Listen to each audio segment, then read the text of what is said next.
We are Monique and Ellie, and welcome to the Together Apart podcast. We are two mothers who are both currently successfully co-parenting. We've come together to create the resource that we wish we'd had when we both started on our own journeys of parenting after separation. We want to make it very clear that we are not trained therapists and are sharing our lived experiences. Some of the concepts we speak of aren't relevant in situations where safety is an issue.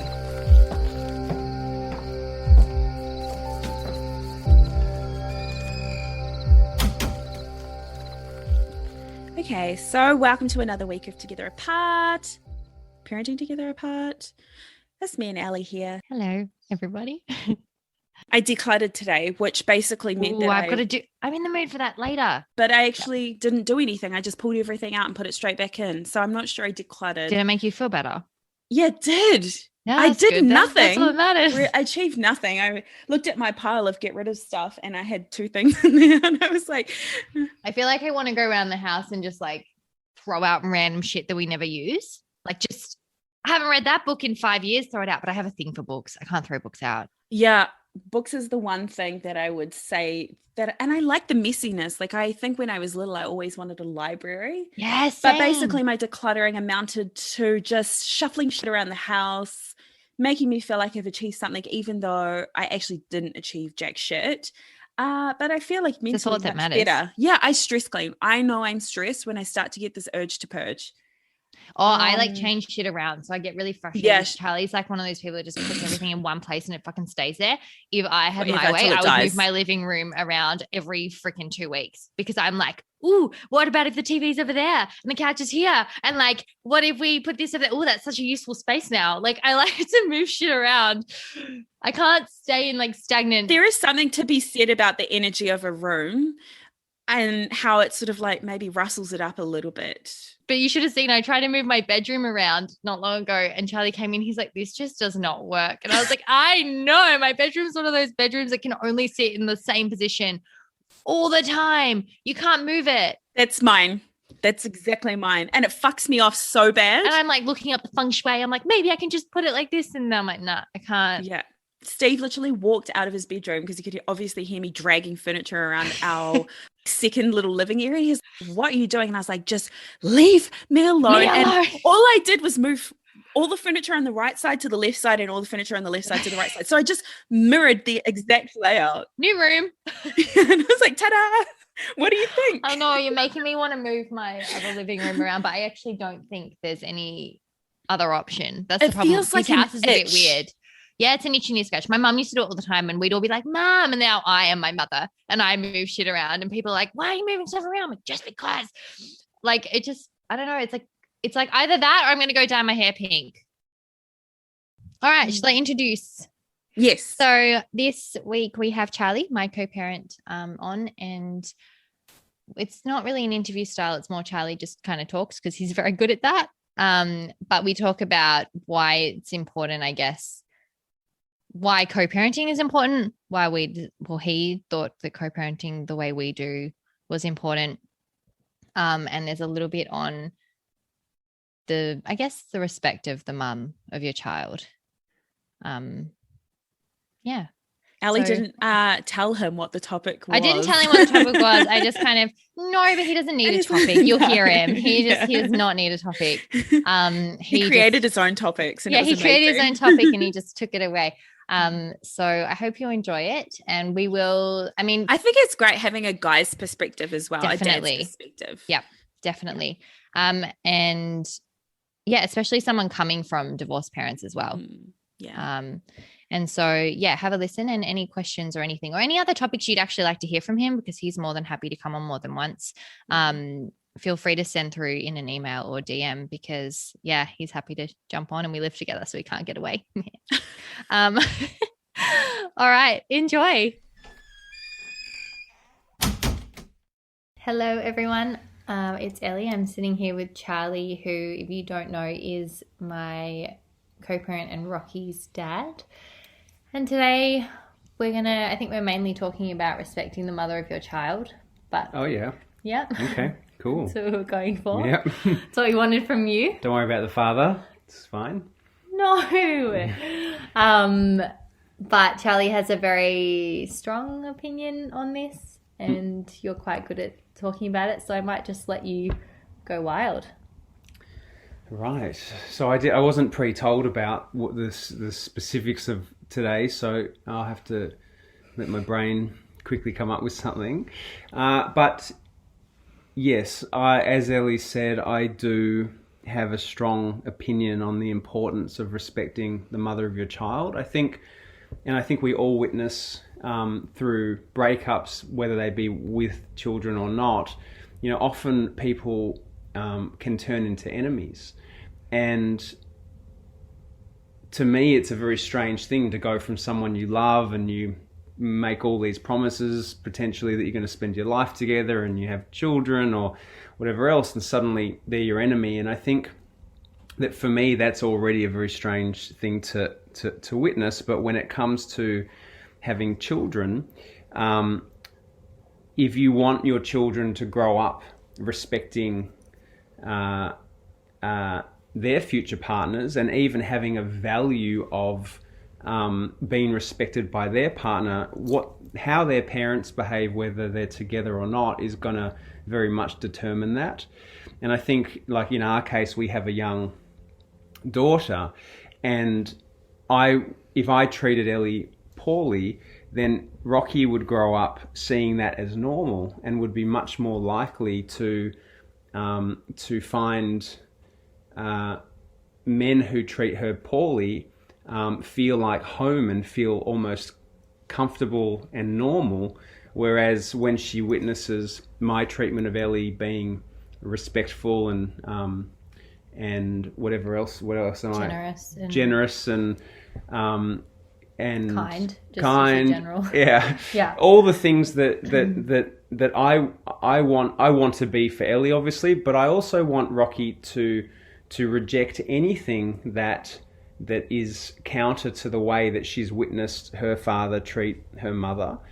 And for me, that's a really critical thing. So, automatically I respect, obviously, the role of Ellie in Rocky's life because it's the most important role. And for me, I want to support Ellie and have done, since she was pregnant with Rocky, because for me, I want to have the mother of my child be, mentally capable. Yeah, and supported and not go through.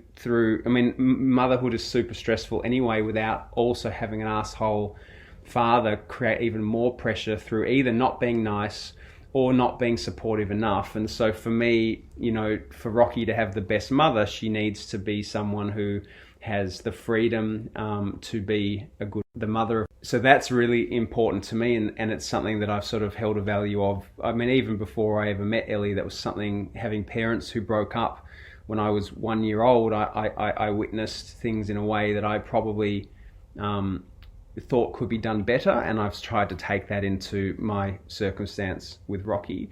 And then when I look to the future, for me, I would rather show Rocky now from birth till however old.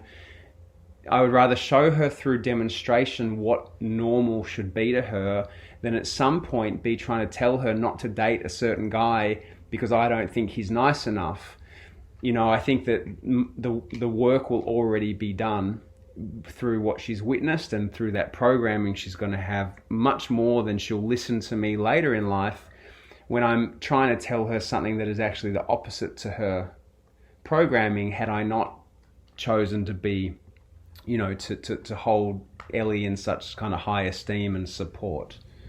So there's a lot of reasons to do it. I think that it's the easy option, being, combative with your co-parent and not supportive and greedy and selfish and jealous and all these things that we can be. And it feels perhaps easy at the time, I guess, but ultimately it actually creates you much more difficulty than it does ease. And like examples would be, in Ellie's future partner that no doubt she'll have children with. She'll be in a position that if her and her partner wanted a weekend off, and her and Rocky's little brother or sister needed looking after, that I would absolutely take them to let them have that, and I'm sure vice versa. You know, on top of that, because we get along, whenever we're making decisions, it's not just about what's best for us. We kind of work out what's going to be good for both of us. So that cooperation actually gives us more freedom than it does if we're just in a tit for tat situation where really rigid and like just it's all about me, you know. And I think that at the end of the day, our job as parents is to put our children first. And if to put our children first, then you've got to think, well, what do they need? And they need two parents who get along and cooperate.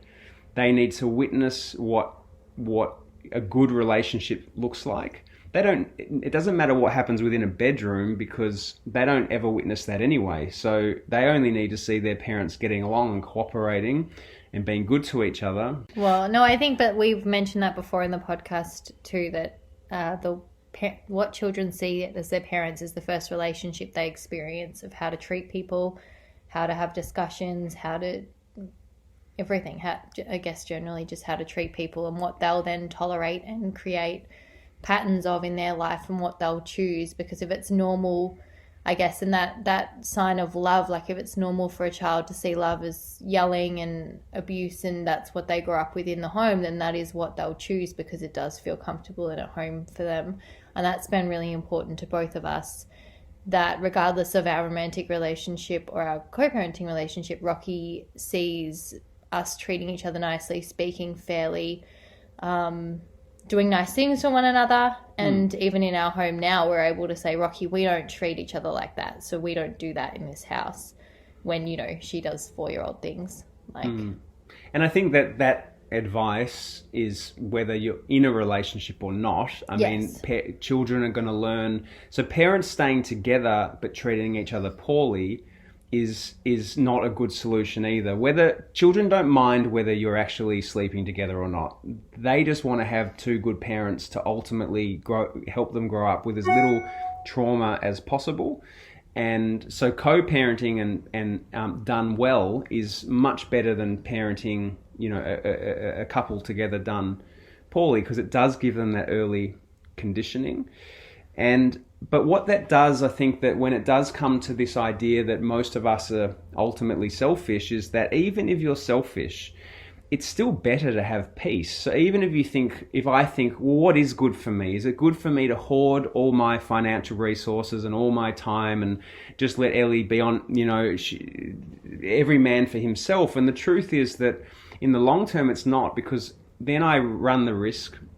Every time, you know, my interactions with Ellie would be stressful instead of nice, and I run the risk of having a child grow up with potential behavioural issues that could also turn into them having poor relationships. So in the bigger picture, even from a selfish point of view, cooperation and kindness and sharing is actually going to fulfill my selfish needs. And my selfish needs are to have a life of, you know, to have a healthy, happy child that, you know, develops well and has a wonderful life. It's to have as little stress as possible, obviously. And the best way to create that is actually doing the opposite to what most people do, which is to you know, to be nice.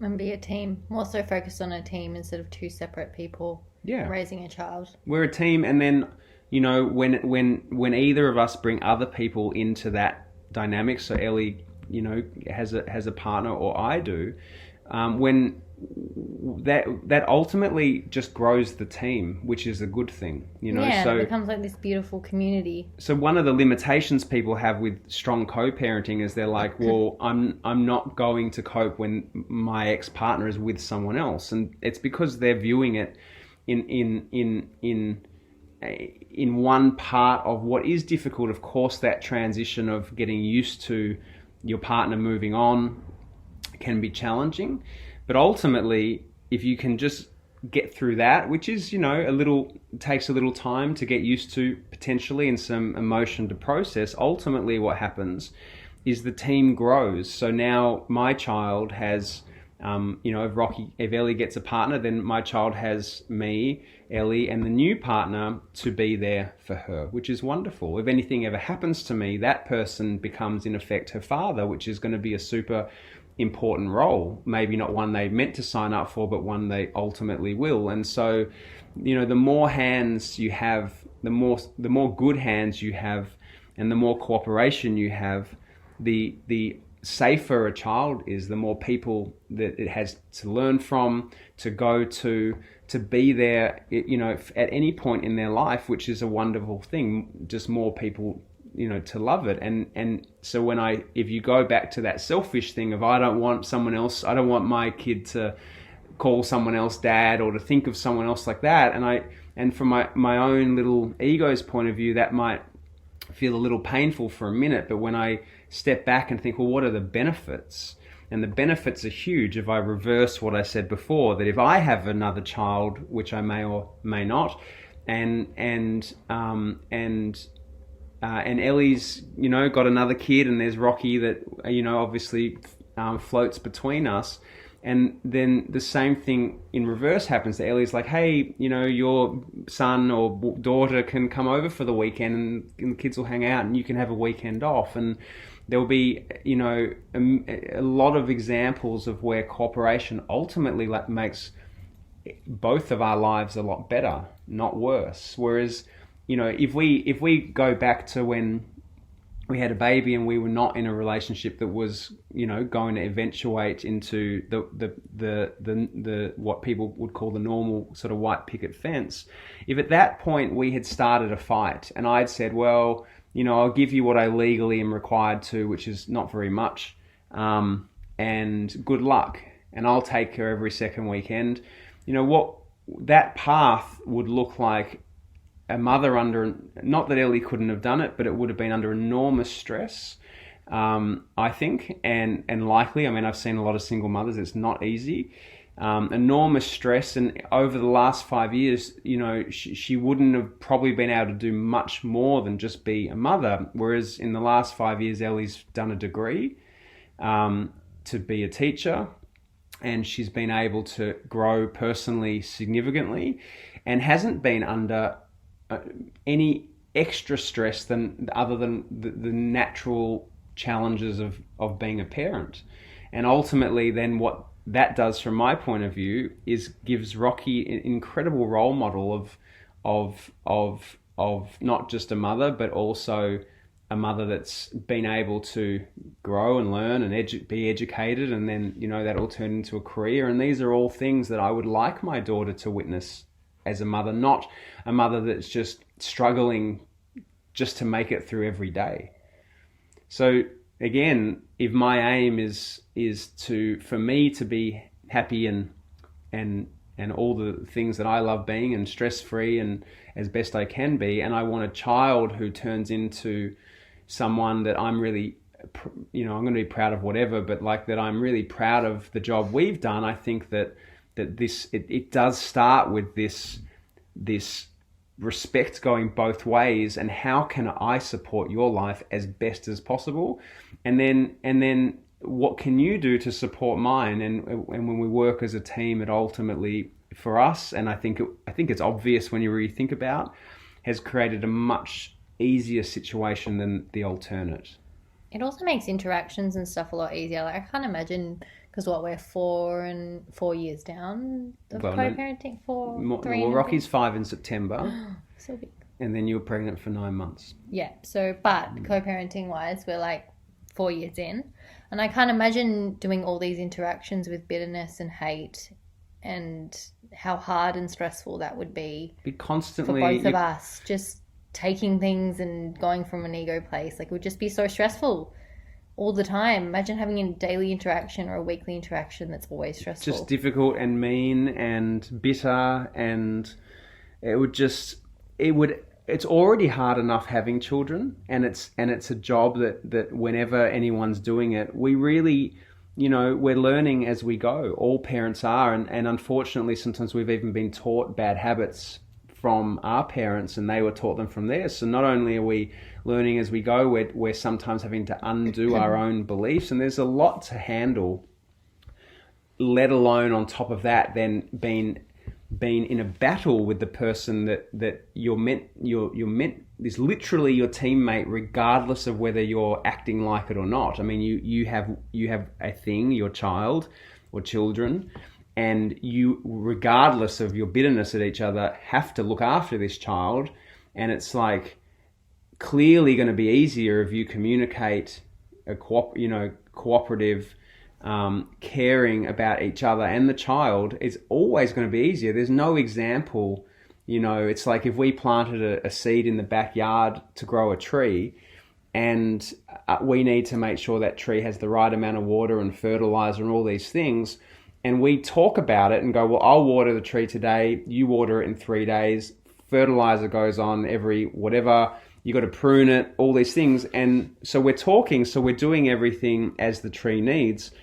But if we're doing it in a situation where we're fighting, what's happening is the tree is sometimes not getting watered at all because I thought you did it and you thought I did it, and then it's getting over fertilized, and then it's getting all these different things because we're not actually communicating. And ultimately that's not going to, given that we both have the same job and we hopefully want the same outcome, which is, a child who is not full of trauma and not, a narcissist or an asshole or whatever, all the different things that we don't want our children to turn out to be, then that communication is fundamental. I mean, we're literally doing the same job. But I do think, and I like to repeat myself to just get it through to people, because sometimes we are so used to, like, even I've maintained relationships with most of the people I've ever dated, and almost all but one, and a lot of people think it's really weird to do that. Like, it's how do you be friends with your ex? That's so weird. And I think... Well, I remember when I started dating you, I thought it was weird. Yeah. I struggled because I'd never seen it before. It was not something that I was normal or even existed in my world. And I think... And that's true. And so when Ellie was dating me, one of my ex-girlfriends, who's a very close friend of mine, was going through a tough time, and I had her come and stay with us. And Ellie didn't really feel comfortable. struggled. And I said... you have to get used to this because this person is really important to me. And ultimately what happened was Ellie realized that this person, being Amber, is a great person. And why wouldn't you want to be friends with now her? we're all friends. And now we're all friends. And, and I think that the society, just like Ellie, for some reason, chooses to think that being friends with an ex is weird, but the truth is that it's not weird to be friends with an ex. It actually makes perfect sense. You have fallen in love with someone, you've been on a journey with them, you've been intimate and all these things, and one thing hasn't worked out, which is your relationship, but all the things you liked about that person, Still unless exists. they were dishonest, they still exist. And you can end up with a really uniquely good friend out of an ex if it truly transitions to friendship. And I think that the reason people think it's weird is that we don't know as a society how to process difficult emotions in order to make that transition. So we'd rather just keep them away. So we go, you know what? That's too hard. That's too hard. I better off thinking of that person as essentially dead or as my enemy, instead of actually just processing the emotion that it takes to make a transition. And once you do that, it's not hard, and you can end up with brilliant friends, and which is a wonderful thing. And I end up friends with my ex-girlfriend's boyfriends. Because we're all similar people, and they date nice people, and then I make friends with them too. Ellie, one of Ellie's boyfriends from a few years ago, I'm friends with. We're still friends. He comes and stays with us. And it's fine. He's a really good guy, and And so the first step, really, I think, in how to end up in a good co-parenting relationship is recognizing that it isn't weird to be friends with your ex. It's weird not to be. It's really strange that you go from loving someone to them having nothing to do with your life. To like grieving them, like they've Yeah, correct. And it's like, so once you get that part done, which is, of course, I can be friends with my ex. And you know what? Sometimes it takes a couple of times of hanging out or talking and it can feel a bit hard. And then all of a sudden, it's not hard anymore. It just literally, you just have to push yourself through that transition. Yeah. And then, you start to have conversations about people you're dating or whatever. And yeah, it's hard the first time you hear it. And then you kind of feel it. And then you're like, oh, it's okay. And then next thing, you just become comfortable. And once you can get through that, and that is a critical step, I think, in becoming good co-parents, is recognizing that if you have a long-term view of what you want things to look like in 5, 10, 15, 20 years, then the idea of cooperation and support becomes easy. So the dad out there that may or may not be listening, that wants to give as little as possible to the mother of his child, that can afford to give more, is ultimately going to make their life harder. And the child that they love, when they're trying to punish the mother or just be stingy with the mother, who they're hurting is obviously the mother, who doesn't deserve that.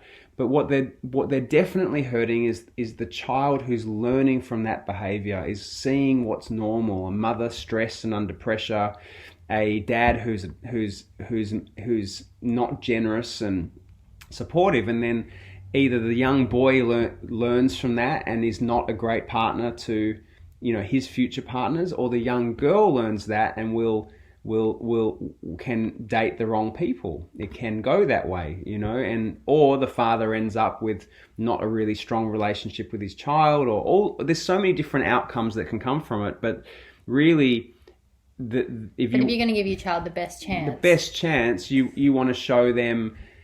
You want to show them the best of you, and the best of how people can get along, and the best of humans being able to put their stuff aside. It's like, even now, Ellie and I live together, and we've lived together for a few years, and we won't live together forever. But whilst Rocky's young, I pushed for us to do this, because I thought, well, whose fault is it that out of the three of us, Rocky, Ellie, and I, whose fault is it that we're not together?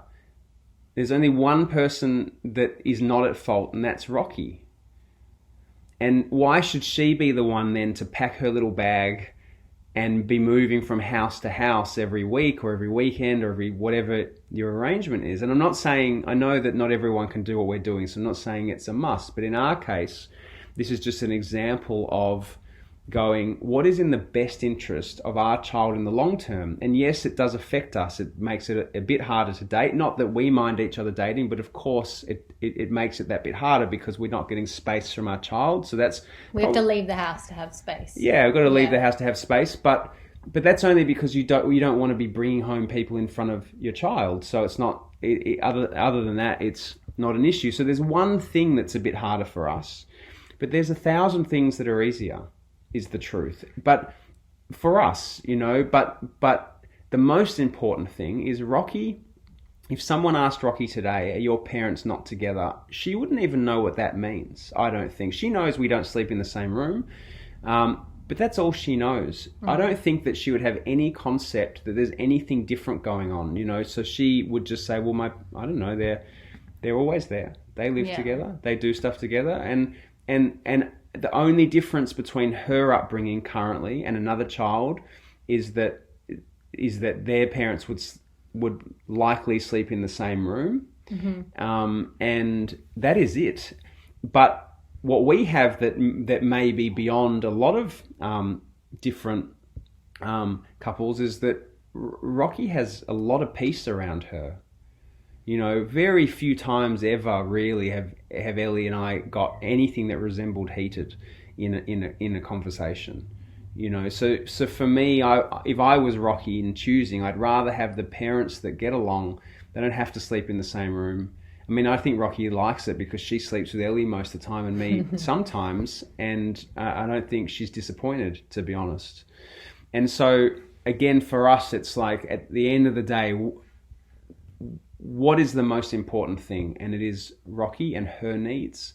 And then what we try and do is make sure that our needs are met around that, but we're all important, not just every man for himself, while a child then, in that circumstance, doesn't have the power to handle that well, and so they just will often end up with bad patterns and emotional trauma because her parents are just fighting for their own needs.